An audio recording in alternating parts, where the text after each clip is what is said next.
Jackson's saying. Okay, that works for me.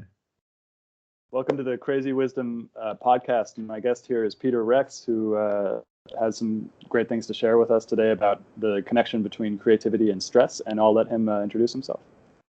Yeah, Stuart, great to be here. First, I want to open up by thanking you for really setting up a podcast that is aimed at helping out a lot of people who have been in the same exact position we've been in, coming out of, whether it's our profession, trying to figure out a new position or what we're going to do next, or just coming out of college and not really knowing what the heck's going on, which way is up, And I think it brings a lot of value, and it's something I wish I had as access to as a resource coming out of college as well. That type of wisdom and advice, especially the crazy type, which is pretty much the type that we're going to be talking about today. So, yeah, so who am I for the listeners? My name is Peter Rex, and why should you listen to me? Maybe you shouldn't, but here's my background. Right now I'm building the largest company that's ever been built, and we're in the middle of grinding on that. And it's, realistically going to be that big. It's going to be the number one largest. And my background before this was I built a $1.5 billion real estate company, $1.5 billion in assets, and went to Harvard Law School, and went to 85 countries developing the concept around Trustwork. So that's it. You want to follow me? Follow me at Peter Rex. And we'd love to have people helping out with our mission. The mission I'm on is the mission of the company, which is to empower people to rise up and live abundantly. And we'll get into some of that, or that'll be threaded through. And that kind of just comes through the way I speak. That mission is a mission I came up with in collaboration with a lot of my partners, but I think it really comes out of my heart to empower people to rise up and live abundantly. So let's just jump into things and start jamming. Stuart? Can you talk more about how your trip to these 85 countries kind of developed into what Trustwork is? Yeah, absolutely. So Trustwork really comes out of my history and my experience. If you reverse backwards, since my earliest time when I started having flickers of consciousness, which was around maybe 18 years old. No, I'm kidding. But around sometime in high school, I started getting, thoughts about what am I doing with my life? What's my ultimate impact? I was thinking about end of life things like, life is short. How am I going to spend this small time I have here? Some context on that is, why was I thinking that way as a 15, 16-year-old? Well, I used to actually help out a nun locally who I went and approached to help her out with her charity. She used to go, and she had something like 500 shut-ins, or people that didn't have anybody that visited them, that she'd keep up with, which is an incredible amount. But I ended up taking on about 4 of those, so about under 1% of what she was doing. But nevertheless, it was a great experience. And during that, I realized life is very short, and that, they also tell you this as you talk with these people, and I've got to make the most of what I've got to give to others. And the other thing I came to realize, both through, say, faith, but also through experience, is that paradoxically, meaning it seems to be a contradiction, it's in giving that you receive. It's in serving others that you find happiness. So it's kind of in getting out of yourself you find happiness. So that kind of theme is something that has been throughout my life.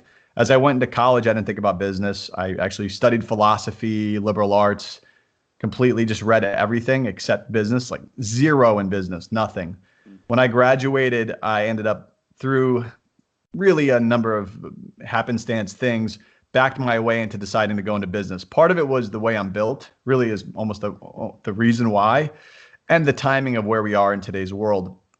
Maybe if it was 300 years ago, I'd probably be a military general or something like that. But in business today is one of the fastest moving things and the areas that you can have the biggest change impact. So given I also have this other part of me that's sort of this non-conforming part of me, where I never have really conformed well with authorities. I mean, this goes back to, it's very much a nature thing for me. I'm sure I've nurtured it as well. But, if you go back to even when I was around 4 years old, I was kicked out of nursery school for Montessori school, actually, which is set up for people who need to explore, right? And I was actually kicked out of that. Then I had problems in elementary school throughout the whole thing. I kept getting put into special ed, and my parents would have to get involved and try to get me back into normal track. And then they would not notice because they had 5 kids. So I'd be in, special ed for like 3 years straight. And then, so it was pretty funny. So anyways, then going forward through college, I never had thought about business at all. Didn't really care about it. But the problem was I also wasn't really in a position where I could work in a company well because of my temperament. I'm not really good at following the rule system that's already set up. Even in college, I sort of skipped as many classes or almost I skipped as many classes as I possibly could without getting kicked out, and did a lot of reading on my own. I read a lot of books on the side. I didn't think I was going to go to law school or anything else like this, so I would just write the paper based on what I thought the truth was, which would be sometimes disagreeing with the professor and never really playing the game. Yeah. Then I ended up realizing I was going to go into business through a number of things. I kind of had an epiphany moment. Went to a monastery, a Christian monastery, and had this deep prayer I went through for about 2 weeks. And I actually spent full nights in prayer as well. And I had this moment where I realized I was called to go into business. It seemed kind of like contradictory. Why would I do this? But anyways, long story short, decided to go into business. But through business, I just use it as a vehicle to do good, to try to improve the world. But then I didn't know anything about entrepreneurship. How do I build a company? How do I do business? My parents are teachers. I'm from upstate New York, working class background. I just didn't know anything about business. Didn't have any networks, didn't have any connections. So I ended up I kind of patched it all together via interlibrary loan system of New York, mailing books into a central library, picking it up, keeping the cost down by staying on people's couches or crashing on the floor and kind of doing favors for buddies of mine. And I ended up coming up with a strategy of how to build a company, how to get it off the ground, stuff like this, right? But a lot of what Trustwork, and then fast forwarding, skipping over tons of my failures, which are massive failures, including going through the great crash, the Great Recession that crashed down in 2007, which I took head first. But despite all those failures, ended up building a company over $1 billion.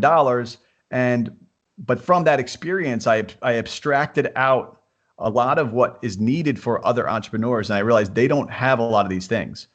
And I did this about 4 to 5 years ago, where I really abstracted out a lot of these pieces of the game. But this was built out of my American experience, and I really wanted to do something that was going to touch the world.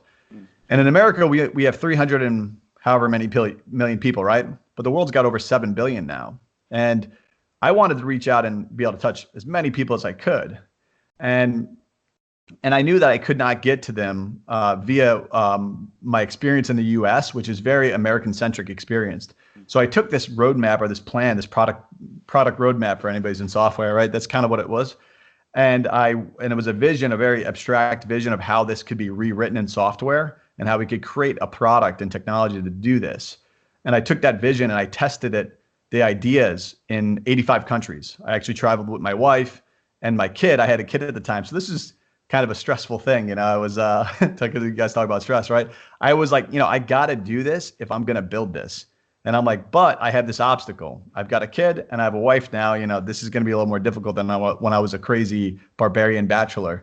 And which I'm sure some of the listeners will know what that's like. And it's a lot easier to just go roaming throughout the world. But anyway, so I ended up mapping out a plan of how I would execute on this. And I had this other company I had built out as a CEO, so I had to hand off the reins to another CEO. This company had over 250 people at the time, 250 employees. So I had to make sure that was held down well. So I ended up launching out, and that's kind of how Trustwork was fully created on the ideation of it, how the scheme was put together, the schematics of it was through this trip and these intensive meetings. I had over 1,000 meetings. I have 1,600 pages of notes from all these countries of my meetings, my takeaways with business people, private equity folks, investment bankers, people on the ground running companies, even tour guides I would meet with locals and really question them a ton of questions. I went to every cultural center of all these countries as well, tried to learn as much as I could about the religions, the philosophies, the history, because I really wanted to understand from the local up, from the ground up, what the problem set is and where the challenges are. That way I could provide a solution as best as I could through Trustwork that can empower them to rise up and live abundantly. So that's either at an abstract level or a very concrete experience of one of these countries or one of these meetings. Do you have a story or what things people are dealing with on the ground? Yeah, I mean, there's, in a way, it's almost too many different stories to sort of pull out just one of them from the hat, but I could do that as well. But let me try to convey to the audience more of some general threads I've noticed. is that everywhere in the world, there's massive opportunities, everywhere. Really, there's a lot of depressed thinking nowadays of like, the world is, opportunities getting centralized, it's not distributed as much. We need to go with universal basic income. We almost have to throw in the towel. We can't allow opportunities for people to move up on their own. I don't believe in any of that. I really believe in people even more after my travels. What I do think so I'll get into the challenges facing them, but there's massive opportunities everywhere. Each place has its own unique comparative advantage based on its global positioning. So if you're positioned in, I'll give you an extreme example. And this was an example. I didn't even go to this spot for business reasons. I went for curiosity purely. I went to Easter Island. So I was in Chile having meetings.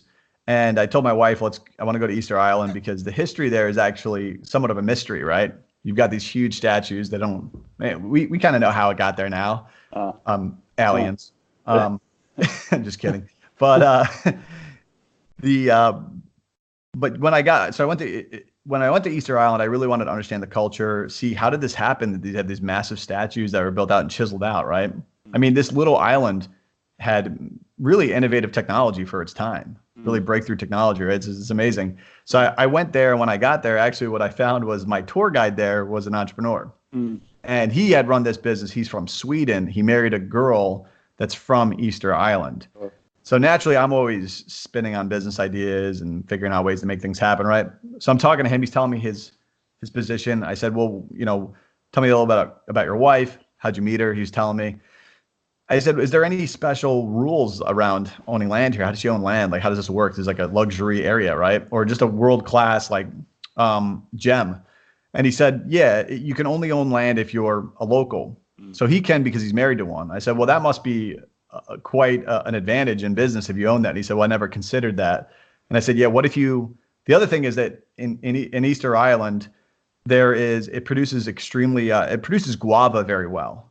This is kind of like very bizarre, right? But I'm just giving this as an example, right?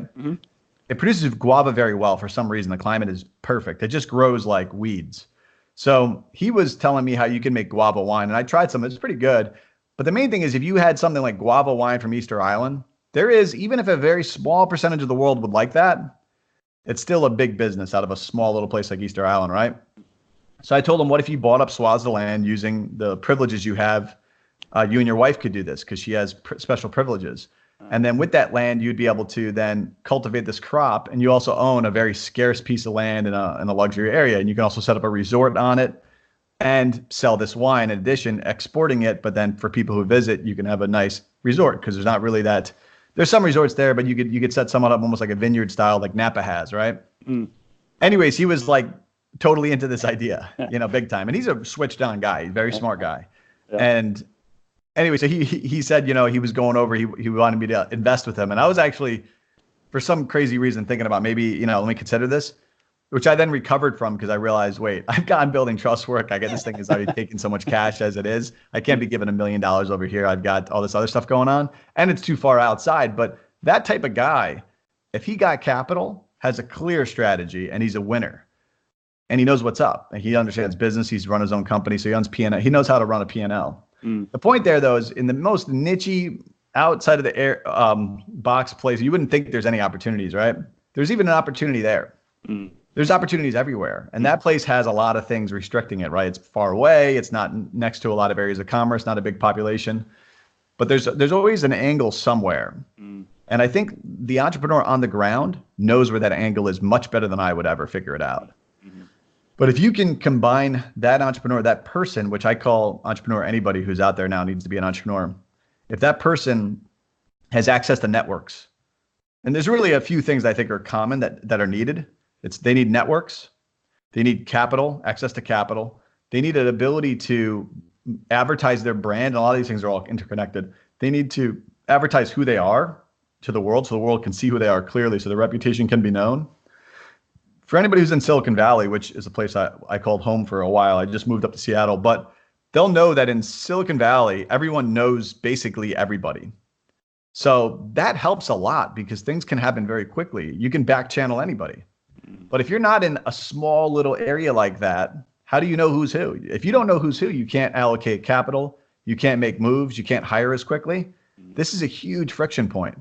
So conquering that reputation piece is a third thing. And the fourth one is they don't have access to good technologies built to leverage their output.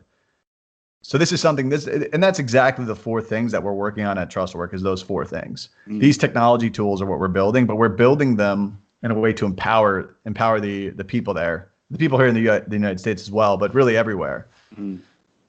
That's really interesting, particularly the part about, from what I see, the playing field is changing dramatically so that, 100 years ago, if you were going to be successful, you would kind of pick this one path where you would go in the military, go into business, go into bureaucracy, and kind of rise up slowly. That path is now seemingly destroyed unless for a small amount of people. And it seems like the only way to actually create something or to make money or to become successful is through this entrepreneurial path. And the internet is kind of changing it. So you said that this reputation piece, I found that in doing this podcast, like 10 years ago, it would have been very difficult for me to do this podcast, but now I can basically reach out to anybody. I can find them on Twitter. Most of my guests have come from Twitter. And it's not based on my reputation. I just sent them a message, and I do have a big network here in Silicon Valley, but I haven't actually tapped into it yet. I've just been kind of like finding these interesting people through the internet. Can you talk more about what you guys are doing in terms of using technology to empower creators or empower people? It's construction, right? Your people helping people do construction. Yes, I mean, ultimately, we want to empower everybody. So the platform is built as a platform we call it the platform of entrepreneurship, but and ultimately the vision of it is to be the new land of opportunity. So people out there might know, maybe they don't know what the land of opportunity was. Historically, the land of opportunity was the United States. It still is a land of opportunity, but I think we need to recreate the land of opportunity, but we need to do it with new technologies. And that's what Trustwork is. It's the new land of opportunity where anybody anywhere can move up based on their merit, leveraging the tools that are now available, which is the internet and networks and things like that. They can do it right where they are. And by doing so, they can gain more mobility as well, because once you gain capital, access to capital, things like that, now you start getting networks, you start building your reputation, all of a sudden mobility follows. Mobility enables you to get up and move from where you are to another spot. So anyways, that's in the long term where we're going. But so our entry point strategy though is Uberizing real estate services, which includes construction. So my background early before college even was I used to work in construction. Not as a guy who was calling the shots though, as like a total grunt laborer. So, which was, it's great. It's totally dignifying work. And I think that all those people that are in that position that I was in are looking forward to artificial intelligence removing those jobs and allowing them to do higher level jobs, because those jobs are horrible. Some of those really on the ground level jobs I did were tough jobs. But I was like seriously the entry point laborer. I was moving around cement blocks and stuff like that. But nevertheless, I kind of had a window into understanding construction. So that's why when I started in real estate. It was one of the reasons. Now, you might say, well, I didn't understand real estate. I understand construction well enough. Well, I did a little bit. And I also understood construction people well because I worked with them. So I knew kind of how they were. And I knew kind of how to motivate them as well and what made them tick. I knew their strengths and weaknesses sort of, And so, but anyway, so that's our entry point strategy. And we rolled out 2 products on Trustworks platform. But Trustwork right now, you can get, if you're in Austin, Texas, which maybe some listeners are in Austin, Texas, I challenge the listener to jump on Trustwork, create a quick profile. It should take you a second, but then post something. Now, the more you create a profile and the better you show yourself, who you are, if you show your picture and things like that, the better chance you have of someone responding because they don't think you're, someone that's, shady or whatever, right? But even if you want to be Mr. Shady and just kind of do the minimum, you could still post something. And I bet you in Austin, you'll get a response for almost anything you want done, even right now. Because so I tested this last year, even before the product was only like 4 months rolled out in Austin. And I still got anything. I got 3 things I wanted done. I got to Austin for South by Southwest. And I had I rented a pretty big house there. And I was holding some get-togethers, some parties. But I didn't actually want to do the setup work because I was out late at night drinking and just having a good time with some of the guys from my company. Anyway, so what I did was I posted literally at like 11:30 at night. We were out watching live music. If anybody's been to Austin knows what I'm talking about. It's a great town. So I posted on there I need someone to come by. I'll pay him like $50 an hour to come by and help me set up in the morning. So I got hit up within 5 minutes from a film producer who wanted a little extra money and he was trying to make it happen, right? He just wanted to get $150 or whatever quickly. It covers some of his costs while he's still, doing his hustle, right? So anyways, he came by, super nice guy, got the job done. Everything was smooth. And he said, what's up to everybody there too. And he said, hey, I found you guys all on Trustwork, right? This is like last year. So right now, if you post something, you could get something on it. And I also posted for 2 different babysitters I needed at 2 different times. And I got them, and they sent me a screenshot of their care.com profile. For anybody that's married knows that this is one of the biggest constraints of travel is getting a babysitter, right? Because you're not going to trust somebody, right off the bat. You got to make sure they're good if they're with your kid. So we ended up getting, 2 very qualified people there. And this was for areas that the platform that's not really our entry point strategy. It still works though. So really Trustwork is it's kind of the everything platform. You can just get anything you need to get done on it eventually. But right now we're waiting for liquidity. We need more people to get on, and the more people that come on that are doing stuff, the better it's going to get. But right now our 2 main business lines that I've launched 2 businesses that I seeded 2 companies. I invested with 2 different entrepreneurs that are leading them. And actually both of them are people I know well because they were cultivated through the ranks of my other company, and they're just outstanding superstar type people. And they're leading it. One is called Turns, which is a construction services company. It's about apartment turnovers. And the other one is called Odd Job, which is about any job you need to get done. So it's kind of like Odd Job is sort of like, it would be like Thumbtack on steroids. And Turns is completely, there's nothing else like Turns out there. So it's a completely new concept, but it does the turnover process from soup to nuts of an apartment, which can cover anybody's Airbnb they need to get done, anybody's apartments. It is the pain point of anybody that owns large apartment complexes or owns a home that they're trying to rent out or get an Airbnb on. So it's the first initial pain point. Buy an apartment and then want to get guests in it immediately, and then Turns basically takes that whole thing and makes it really quick. Yeah, exactly. Yeah, they run at very high throughput, and they brought the turn times down from sometimes at 30 days down to 7. Another time they brought it from 7 down to 5. Depends on how quick that apartment complex is on responding and the ownership is, but they could get it down to about 2 to 3 days. That's how fast they are on getting it done. So this adds massive amount of money. If you think, I know in San Francisco when I lived there, which was just 6 months ago, I was living over in Dolores Park area, right? And in San Francisco, everything is just like complete, like out of this world costly. So I was paying on average about 200 to 300 a day was how much the cost came out to be. But I also have a big family and stuff and wife and everything else. And I had to host things for the company. I would host get-togethers or barbecues. And that cost, so if you think about that, if you can save someone, 10 days at $200 a day, then that's $2,000 in their pocket they otherwise wouldn't get. But if you can do that over 10,000 apartments, you're just talking massive amount of money then. So this is the value proposition of Turns. But that's just 2 different businesses on Trustwork then. Yeah. But let me jump back into other stuff that's more relevant to the audience. Yeah. So we've been talking about this whole entrepreneurship and that people need to become entrepreneurs if they're going to succeed, and both at a lower level of just like, I'm building this construction firm and I've got these service contracts that I'm just doing. And then also at a higher level where you're kind of building this technology that allows all these other people to do these things. So what are some sources of stress that entrepreneurs deal with that people who have never experienced entrepreneurship have no idea what they're talking about? Yeah, absolutely. I think the whole concept of stress is an interesting one. First, let me just say as a disclaimer that when I was young, my brothers and sisters used to make fun of me because they would say if anybody ever said I was stressed out, I would always get angry and be like, I'm not stressed out, So, and I never liked the term stress, the way people use it. Like, I'm stressed out. It always seemed kind of like a complaint.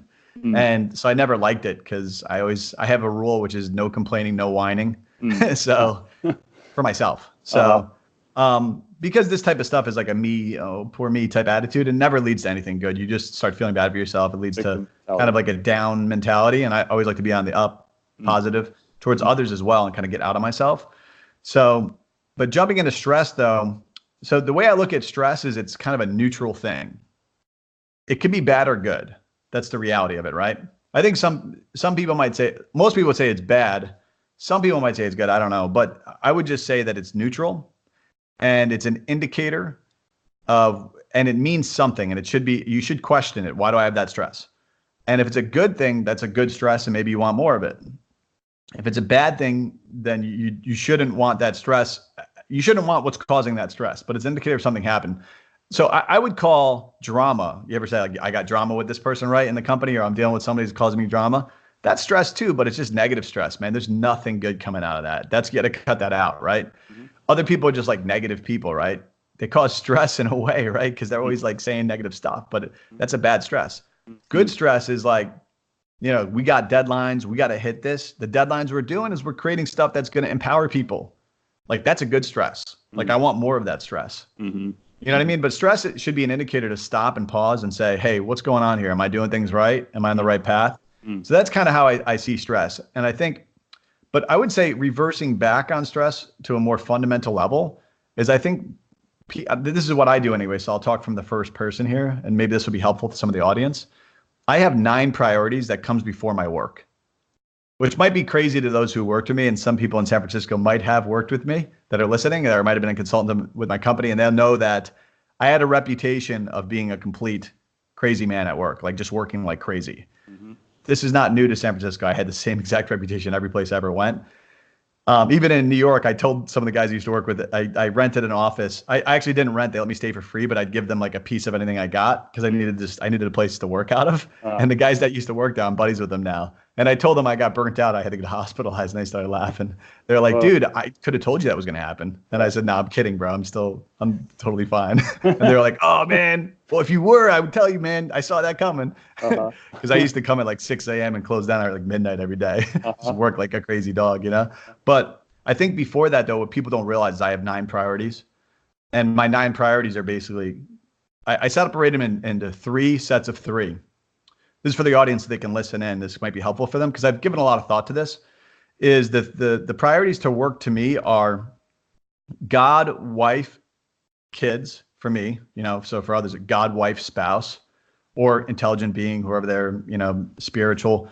God, wife, kids. The next set of 3 is family, friends. It's F, but F stands for family, friends because I consider them the same. Mm-hmm. Intellectual, like my intellectual life. Health, which includes my fitness, but also, you know, what I'm eating. So FIH, which is family, friends, and intellectual health. And then the last is VMP, which is my vision, my money, and my play. And the reason why is vision means my attitude, really. Like, how's my mentality? Am I being positive? How do I see people? Am I giving to them? Am I being selfish, or am I being self-giving? Is it me? Is it me? Or is it you? You know, like, what am I doing here? So that's kind of my vision. And then my money is about financial. Am I financially healthy with my family? Am I, you know, making sure that they're taken care of, stuff like that? Do I make sure we have the basics, etc., which we have more than the basics at this point. So I don't really have anything to worry about. But what I do have to worry about in the money is that we're not over consuming and we're not becoming materialistic. So that's the money side. And then the last is play, which you'd be like, well, play comes before work. I'll be like, man, life is short, bro. Of course it does. Yeah. And it does seem to me that you really kind of enjoy what you're doing. So how do you tell that difference between play and work? Yeah, so I think those 9 things to me are just kind of a hard priority for me. And then work has all those integrated in a harmonious fashion. I call it harmony instead of work-life balance. And I never liked the term work-life balance from the beginning. I don't know why, but it was always something like, it's kind of like this yin yang, like work and life. And to me, it's like, I'm not going to do any work don't generally think is positive and good anyways.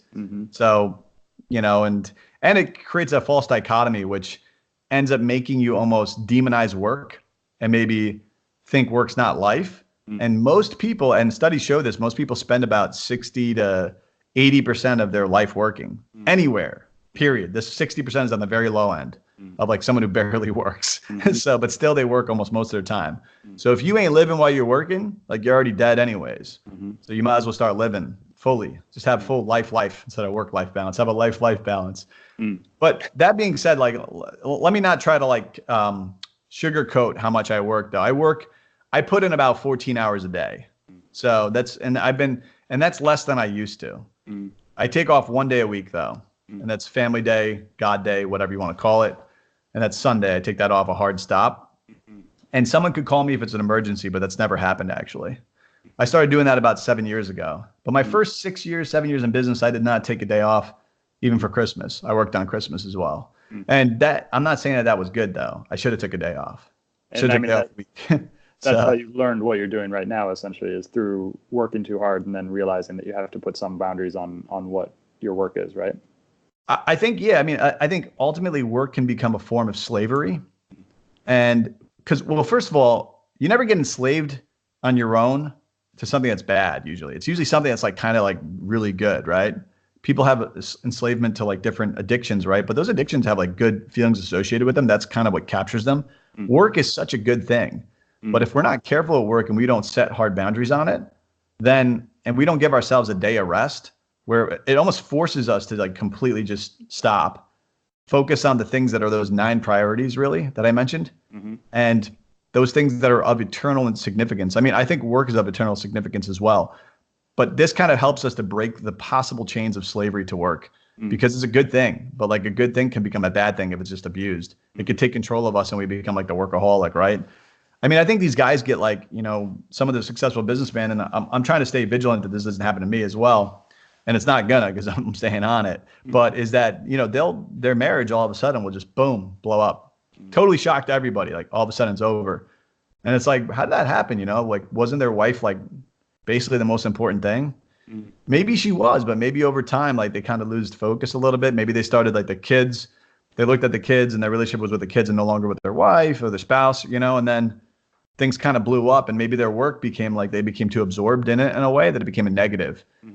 And I don't think these things, I think these things are all virtuous. Like if you get them in the right spot, they feed on each other in a very positive cycle where you become more powerful in your work and you become more unstoppable. Yeah. And you're positive, man. You get better people too. And that's, I don't think a lot of people kind of blame work for their own marital issues and stuff like that. But I don't actually think that that's the case, that it's they're blaming the work for it or that the work is the problem. It's their inability to look at the other thing because the other thing is emotionally challenging. So like they have problems with their wife and they're like, oh shit, I don't know how to deal with that. I'm going to focus on this work because I know how to deal with that. And I know, and I've talked with people on the show, I've mentioned that as the actual problem is that when looking back and reflecting on the problems that they had, they're like, oh, it wasn't the work. The work was just an excuse for me not to look at this thing, basically. Yeah. It was like an escape mechanism, maybe for them. Yeah. But yeah, I don't think, I mean, I would encourage people who are out there, especially those who are trying to move up, and that would be most people, right? Or just want to be more happy, is to nail those priorities and then crush work. You know, and you'll find that these things are synergistic. I think these things should feed into each other and feed off each other. That's kind of the key, really. You want to have the virtuous cycle of life going inside you, and then you want to have it on your team, you know, as well, people you work with, right? Because then it just becomes more like positive, and people are pumped and they're ready to just crush obstacles together. So there's something you mentioned a while back about reading stuff on your own, and as opposed to reading what you're told to do. I have a similar thing where I was in 4th grade and somebody would tell me to read this book and I'd be like, okay, you know, can you talk more about how reading for your own benefit or kind of learning on your own has been more important for you than reading what somebody else is writing about or telling you to read? Yeah. I mean, so I went to college, as I'd mentioned, and I basically, I thought I was going to go into the missions also. So this is another reason why I just kind of, probably even more so than a normal kid, blew off things. I did go to class though, and I got good grades, relatively speaking. I obviously would have got better ones if I maybe did everything correctly to what they wanted. But ultimately, the way I looked at college was, it's basically a credential I just check the box on, and it's a network. But the education is kind of a joke. And it's almost like a lot of people get de-educated in college and they get brainwashed, you know, like you can't even question like anything. And like everyone's overly sensitive about everything. It's like, is this seriously an intellectual environment? I mean, our company has an intellectual environment. We call it forthrightness. You have to tell it like it is and tell it point blank. Because if you don't, like, we don't have free debate. And people get offended sometimes. I've had people come up to me even recently where they say, such and such, so and so offended me. He said the following, and I said, "What'd you say back?" And the person said, "Well, know, I didn't say anything. I'm like, so he said, I just came to you and I wanted to tell you. And I said, well, that's not really like high level of integrity. Go ahead and confront that person individually in a positive way, constructively, and say, hey, what's the deal? You said the following, I found that offensive. And then you start to kind of build common ground with people. But otherwise, we end up in a situation where nobody understands each other anymore. Everyone's pointing fingers. You can't say anything even political about anything. Otherwise, people will accuse you of like, oh, you're an Obama supporter or something, or you're a Trump guy, or you like Hillary Clinton or whatever it is. Like, it's just like, all right, man, like, what is this like? Why is everyone pointing fingers? Like, no one, and I think it's product of like college.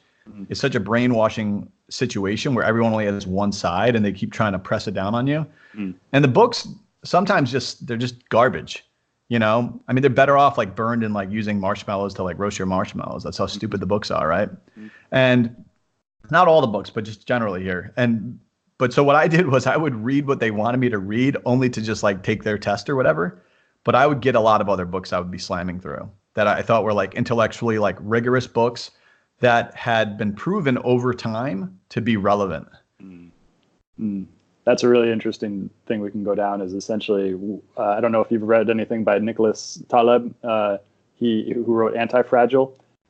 He talks about what's called the Linde effect, where books that have tested the time, we know that there's value in them because they've managed to last so long. And what we're seeing today in society is kind of almost a total denial of the value of tradition. And I'm not a traditionalist by any means. I find that there is value in coming up with new stuff, but there are these things that have tested the standed the test of time. What do you think about this kind of like this new things coming up that provide value versus these things that have been tested for a really long time? No, absolutely. I mean, you've got to have both. That's the thing, right? People want just like one because it's easier, right? It's a simpler thing to digest in your brain that just, oh, the new way has to be better than the old way. No, that's not the case, actually. Like the new way sometimes is better than the old way, but sometimes it's worse. It's not necessarily better or worse. It should be judged on its output. Like, what does it affect society? Like, how does it affect other people? Same thing with, really anything is kind of like neutral in that sense. I mean, technologies are neutral too. Like, I could use a new technology to blow up the world, right? That's what some people wanted to do and still can. And I could also use it to create energy and which then gives life or provides heat for people. And so it depends on how you want to, like, what is this thing going to be used for and what's the effect of it. But I think that tradition and things that have happened over time do need to be respected, but they don't need to be held in sacred esteem. They should be respected though and considered. What's interesting about Taleb is that I had two different. One was my brother read Taleb. I never had read him actually, and I didn't even know about him really. I've heard about it, I just never read his stuff. And then my business partner read him as well, and they both independently said they understood my thinking better after reading some of his books. And so I think he's, but it's kind of. I also like to be careful of confirmation bias, where I think a certain way and I read someone who agrees with me, and then I say, oh yeah, I have to, this is a good point.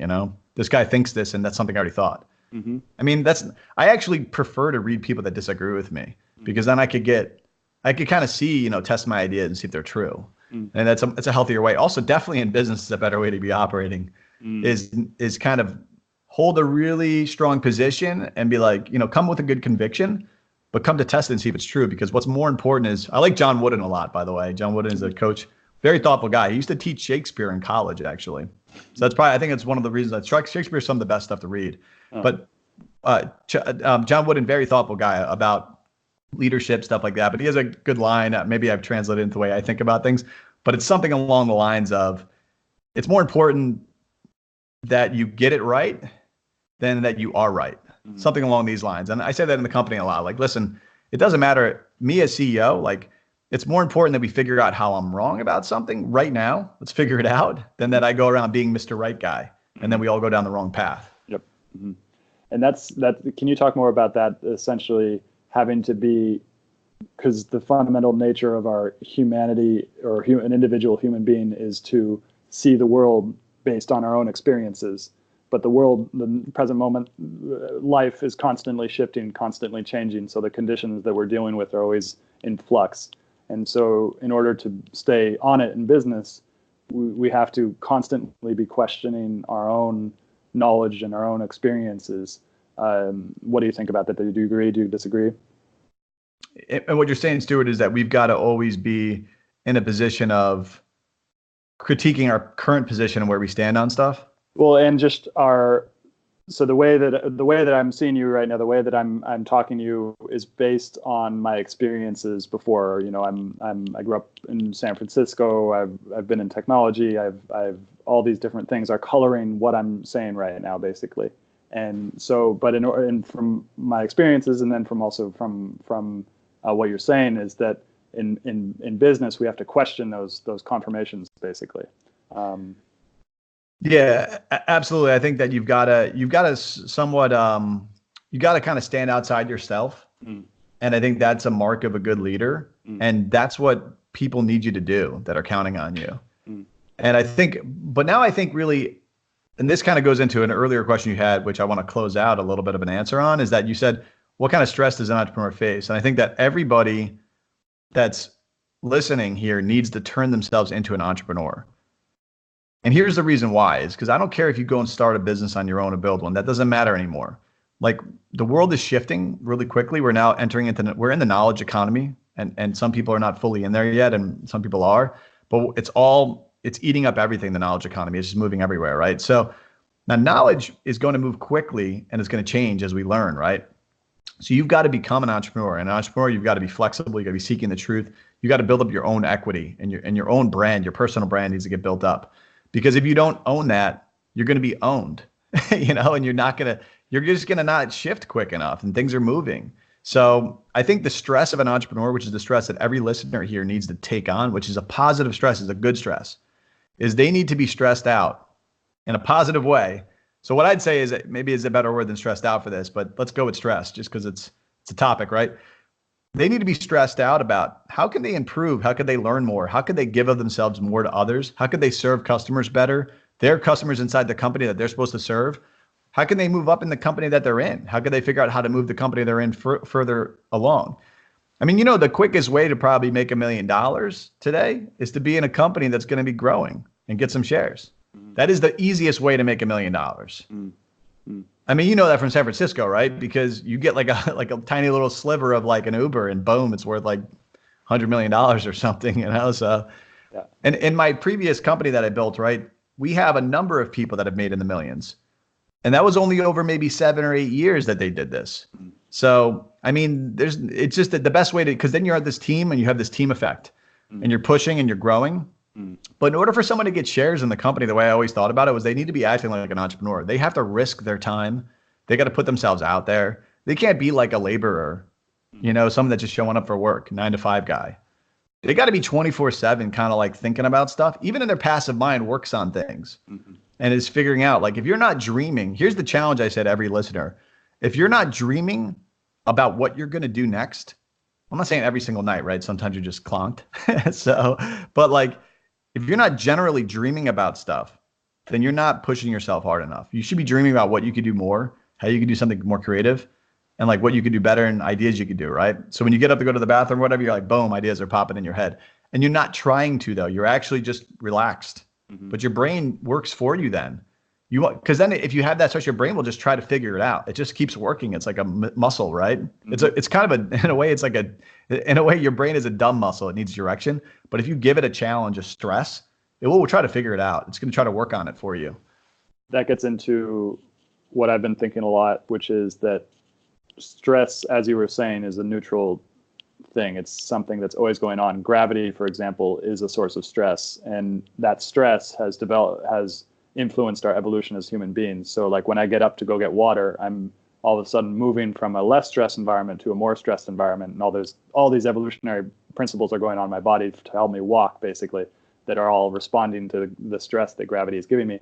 And the really important thing about that is that if we go to space, we actually lose that stress and our bones start to degrade because there's these little electrical signals that get sent in the body every time you put pressure on a bone called a piezoelectric force that basically stresses the bone and all the connective tissue that makes it stronger and healthier. So yeah, there is this kind of like, there's what's called a Goldilocks position of stress, where we have enough stress to make ourselves as effective and efficient as possible, but not too much stress that we start to engage parts of our nervous system, like the sympathetic nervous system, which is the fight or flight nervous system, which basically, if we constantly engage that leads to burnout and PTSD. So there's this kind of line that each person has to find for themselves, which is, what is the most effective stressors that I can find in my life, and kind of choosing your stressors. For example, having a marriage, having a family is also a source of stress as well, just like you said. That's really cool. So we only have 5 minutes or so left. I wanted to talk more about your faith and kind of like how that has played a role in your creativity and your ability to develop what you've developed. Yeah, absolutely. It's a great question. And I think I'm not sure how you know that I'm a person of faith, but maybe you've intuited that from some things, or maybe saw some tweets maybe I put out here and there. But I am a person of faith. I do believe in God. I think that the belief in God is something that is intuitive. I think you'd almost have to sort of actively, intellectually deny the existence of an intelligent being to be an atheist. Mm-hmm. Some people listening might be kind of offended by that, but it's part of the thing. Like, you've got to speak what you think is true, right? And then this opens the debate. I mean, look, for anybody who might be offended, I care about you. I don't want to offend you. This is just a position, a point of view on an idea. I think that the reason why I think that is because it's either two options. One is it's total chance, or the other is we have some intelligent being that set things in motion, right? So I think starting from that premise, I do believe in an intelligent being. But there's a second leap of faith I took, which is a belief in Jesus. And that's based on an abnormality in history where we had a very barbaric time. We still have a barbaric time, but much less so. And out of that came a very profoundly different message, which was to love one another, even love your enemy. This is a completely change of history. And I've been to all these countries, right? I checked out all the religions, all the cultures. Every single culture anywhere on earth, never was this ever said anywhere besides this one guy, Jesus. So this profound sort of leap out of history is a shock to me. And that caused me to say, okay, something is here. So on the one hand, either Jesus is a great teacher, or Jesus is something more. I took the leap that he is actually God. I'm not saying anybody else needs to take the leap, but I did take that leap. And how has that impacted me? I would say it kind of gets me out of myself, but you can do this without even believing in Jesus. But I think with Jesus, it gives me a model of somebody who was completely self-sacrificing, right? Trying to help others, also challenging authorities like crazy, right? The authority of his time would be equivalent to, say, we have a lot of authorities of our time, right? You say something that you think is true and people will try to, attack you. It's getting, worse and worse, right? In San Francisco too, you know that, right? Yeah. No matter what you say, it's like they get offended. They try to attack you personally. It's like, okay, what's going on here? But he stood up against that during his time. And at that time, they actually would kill you, right? Mm-hmm. Eventually, this led to his death and stuff. But he stood up against the authorities. He said, a lot of them were doing things just for their own selves. They didn't care about other people. They didn't love others. So this message is something that has had definitely a huge impact on me. There's no question about it. Separately, though, I would say for those who just believe in an intelligent being, I think that prayer, worship, the act of getting out of yourself, which I would say is very different than the Buddhist meditation, which is also a very good thing, by the way. But the prayer of moving and looking outwards, not inside, but really it's inside and outwards, because God is both internally within and internally outside, right? But when you move outside of yourself, it kind of gets you in union with other people in a more profound way. And this is humbling. It kind of puts you in check. Maybe you're making millions of dollars, maybe you're crushing it, making moves, this and that. But for that moment, like, you're a created being along with everyone else. And then you start to have this empathy towards other people that makes you care about them more. And it makes you kind of feel their pain more. And you can kind of feel, and sometimes I say, like, I feel the cry of the poor. And you can feel this cry of those who are in need in other countries as well. And this kind of drives me to get out there and try to get after it even harder. So that maybe I have made a lot of money now with the companies I've been in and with the success, but every dollar added is an obligation to the poor, to people that need me, that need me to give back. And I don't know if I would think that way absent those other factors. So I think that's the effect of faith. And I can't say though, man, because I haven't been in the shoes of someone that doesn't have faith. So I don't know, but I would say that certainly there is some causality there I could see that has led me to this kind of almost extremely different position about the nature of wealth, where if I have wealth, it's an obligation to others. It's not this thing that I can go and now I mean, you can use it for great things and good and have fun and this and that, right? And that's totally fine. But it's not something there for just my pleasure only. It's actually has this obligation tied to other people now. Mm-hmm. And that's what Jordan Peterson talks a lot about, is that when you don't have faith anymore and we've lost this sense of tradition and values and stuff like that, what replaces it, and it's nihilism. And nihilism, while a very interesting philosophical experience, doesn't lead to any action, particularly towards others, because it's kind of there is no meaningless. Everything is meaningless. So that's really interesting. So to wrap up, what is one book that you've been reading recently that talks about the nature of creativity or has influenced you in some way? Book, article, idea, just something that's helped you kind of frame your own creativity or your ability to manage and deal with stress? Well, I'll just tell you the book I'm reading. I'm reading 3 different books right now. But I'll just tell you one of them that maybe can be applicable. Mm-hmm. I don't know if it's going to help you with your stress though, but it's probably going to, it's a thought-provoking book. I'm reading Rene Girard on the side on things hidden since the foundation of the world. It's sort of a Q&A with him. Mm. I would say it's fairly interesting. Definitely a fresh thinker. I think 2 of the fresher thinkers of our times, he's probably, or a few of the fresher thinkers of our times, he's up there. He has to be up there as one of the more fresh thinkers. Mm-hmm. And that's actually, there's very few fresh thinkers in philosophy.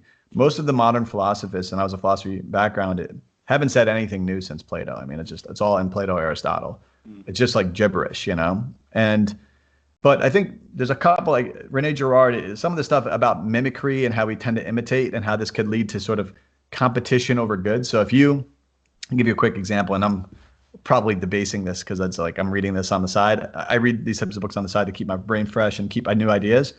But stuff I've seen in the past. But say you want this cup of coffee, over here, say that I'm drinking, and I want it too, because I go to reach for it, and we all have this thing inside of us as humans to mimic, to imitate, and we both imitate directly.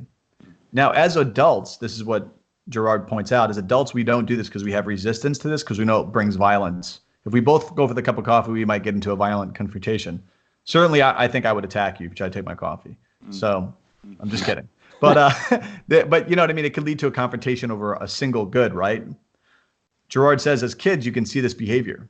They go for the same cup of coffee. They don't go for coffee, but they go for the same toy. They see, you can even have all the same toys together and put 5 kids in there. Everything's this exact same toy. And they'll go for the same one because they mimic each other. And this leads to a fight. I see it with my kids. I have 2 kids in the morning. I have 3 kids, but 2 of my kids were battling over really essentially the same looking toy. There was 2 of them. Mm-hmm. And my son, he's 2. His name is Joseph. He had both the toys. He didn't want to give it up. And they're both the same toy. And I was like, hey, just give it to John Paul. He's 4. And they're both crying and fighting over it. It was like a total meltdown. It was hilarious. Yeah. But this is the mimicry type behavior people have. But I think being conscious of that is important, because we can see this mimicry, this sheep herd mentality going on. Mm. And I think you want to recognize it in yourself and see when you're doing stuff only because you're supposed to do stuff, because that's what people are kind of more or less imposing on you, that you have to do this now. And you can see this kind of irrational behavior happen where they all start to do it. In San Francisco, I used to see it a lot, man. It would be I'll give you an example in San Francisco. It's pretty funny. So about a year and a half ago, I came out with shirts on Trustwork where we were making fun of Facebook. Mm. This is before Facebook was unpopular. And we were going thumbs down on Facebook. And then with a fist, our sign is the fist, right after a big fist. And that's all we did. I didn't even put anything else on it, right? And people were getting pissed, man, in San Francisco, because people have friends at Facebook or they work at Facebook. And then someone took a picture and they were talking about it at Facebook and they're angry.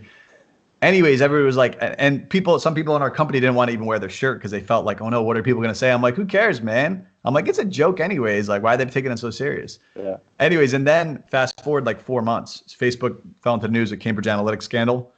Then when that happened, everybody hated Facebook, and then guys were wearing the shirt at the company, and then people were proud of it. And then people were telling me, yeah, I don't like Facebook in San Francisco. And I was like, how do you not like Facebook? You just liked Facebook and defended them 4 months ago, and now you all hate them. So it's like you could see that whole like reinforcing mimicry happening. Yeah, and you've got to kind of pick. And I think one of the ways you can do well in business or do well in life is kind of see where the kind of the sheep are going that's kind of off, and not go off that cliff and kind of pick a different path. But you want to be careful with that too, because there is wisdom in the masses too. Yeah. But I think you can kind of strategically pick a path off, and boom, you could be kind of ahead of the herd that way by not just going with the whole masses. And that's what we saw with the cryptocurrency thing.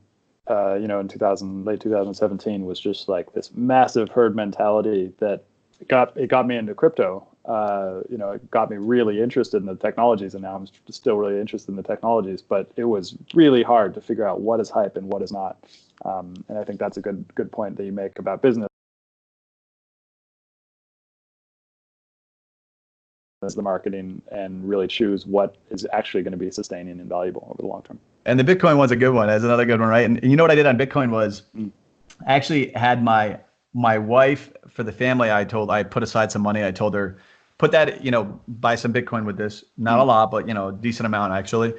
And then she transferred into escrow. But at that time, there was all this hype. So I said, just keep it in escrow. And then I waited for almost a year. And then on Thanksgiving, when it dropped to the bottom, I bought all the Bitcoin. Nice. So now I've got a bunch of Bitcoin like at the bottom. Nice. But that's exactly the right, because Bitcoin is a good idea. Yeah. Like I read the white paper on that, and I became convinced it's a very solid idea. I liked it better than Ethereum, which actually had some problems later. But anyways, it was a good thought. But the problem was everybody else also thought it was a good thought, and they were a little bit too crazy about it. So then I was like, forget about it. And then once they got too negative, I was like, well, it still is a good thought. And then I bought a bunch. Which has happened a lot. I mean, for people before 2017, it's been up and down, and people have been calling Bitcoin the death of Bitcoin for years now. And it might die. I might lose the money, but that's all right. I also might go up like 100%. It might go up 1,000. Might go up 10,000%. You don't know. Well, thank you so much for coming on the show. This has been amazing. How can people find you to find out more about what you guys do and engage with you personally? Yeah, absolutely. At Peter Rex on Twitter. I tweet out different stuff, sometimes joking, so don't get offended. And other times just giving some commentaries on how I see things or things about the company, keeping people up to date. And the company is called Trustwork. And you can find that trustwork.com. And set up a profile. If you're in Texas, though, or Florida, definitely set up a profile, because we're going to be like crushing it there, and we'd love to be able to have you helping out. But also, it's going to be good for you because it's an entrepreneurship platform for the future. And it's really the way we are setting this thing up. It's the way I look at it is like it's the opposite of Facebook. So really, my goal is to kind of build out an alternative that's good for people, and that is about empowering people rather than distracting them. If you kind of see Facebook kind of distracts people a lot, this one is about empowering people to give them a reputation, and they can kind of build and do their work from there, So it's sort of the opposite to Facebook. But set this thing up and set up a profile if you're listening, and get in the game, But more importantly, become a fan of Trustwork Nation, because Trustwork Nation is about empowering people to rise up. And we could use all the support from anybody out there. We could use your prayers as well. And if there's anybody out there that's in the VC land, we are talking to VCs now. So we're starting to have that engagement going on. So yeah, you can reach out to me and hit me up. Cool. Thank you so much, Peter. All right, Stuart, you're the best. Take care, man. Yeah. See ya. Bye now.